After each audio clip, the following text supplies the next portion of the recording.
Mars Ceramics was formed in 2016, which seems like an awfully long time ago now. We established based on the fact that Martin had been a potter on and off since the mid-1980s, and we've come to be, I think, reasonably well known for our use of found and foraged materials in all our glazes. We try to make sure that all our work is imbued with a sense of place. So I started making pots in the mid-1980s. I went to Lancashire Polytechnic and did a BTEC HND in three-dimensional design, graduated in '89 and did really well for 4 years. Made my income entirely from making pots.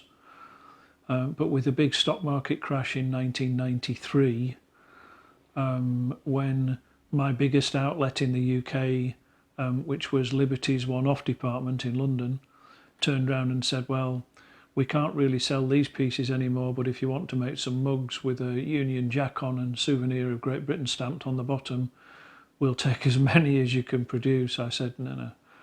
I went back to work as a grown-up, and I retired 5 years ago as a physiotherapist, and decided that now was the time to go back to making pots again and to try and express myself more creatively.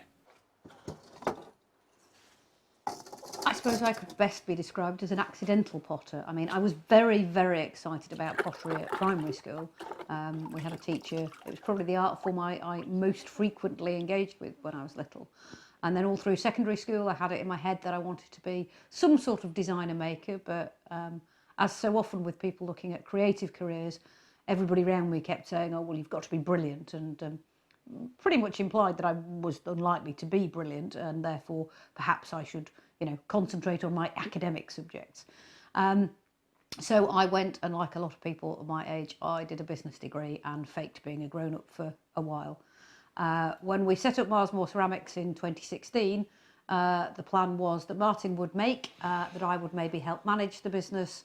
I started playing with clay to help Martin out, really. We had an order from a chef. The foundation of our business has become about making posh plates for posh chefs, and helping them tell the stories with their ceramics that they're trying to tell with their food. And the first order we got was for 50 sushi platters, which is a hand building process, unusually for us. So I was dragged into service. Press ganged. Press ganged, absolutely. I then started using some of those offcuts just to play and kind of create work.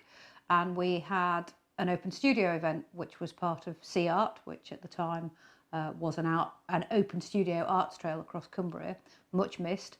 And somebody came into the studio and, admired Martin's stuff and talked to him, and then looked up on a shelf and said, can I buy that? And I said, well, no, you can't.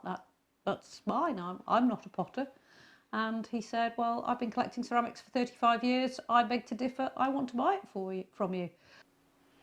Until 2019, we were based just outside Kirkby Lonsdale.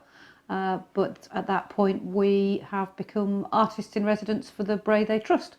So we now live in a beautiful studio in 74 acres of prime Lake District beautifulness, and are helping our landlords, the wonderful Bray Trust, inculcate more creativity into their work with disadvantaged and disengaged communities across the north of England and beyond. Traditionally, they have been seen as using outdoor activities as a way of developing leadership and resilience, but they wish to return to their roots where creativity was equally important, and we are helping them with that. We're very lucky in that we're actually following in the footsteps of previous potter in residence from many years ago, a very talented potter called Maggie Angus Berkowitz. Yep. Right? Yep. And the studio space here is just absolutely perfect for our needs. We've got really good light because the studio faces southwest, so we feel very lucky to be here on a lot of levels. And it's brilliant to be able to use our creativity to help other people, and to ground our work in a way that isn't just about making ephemeral objects or telling stories, but to actually try to use it to enact some real change for people.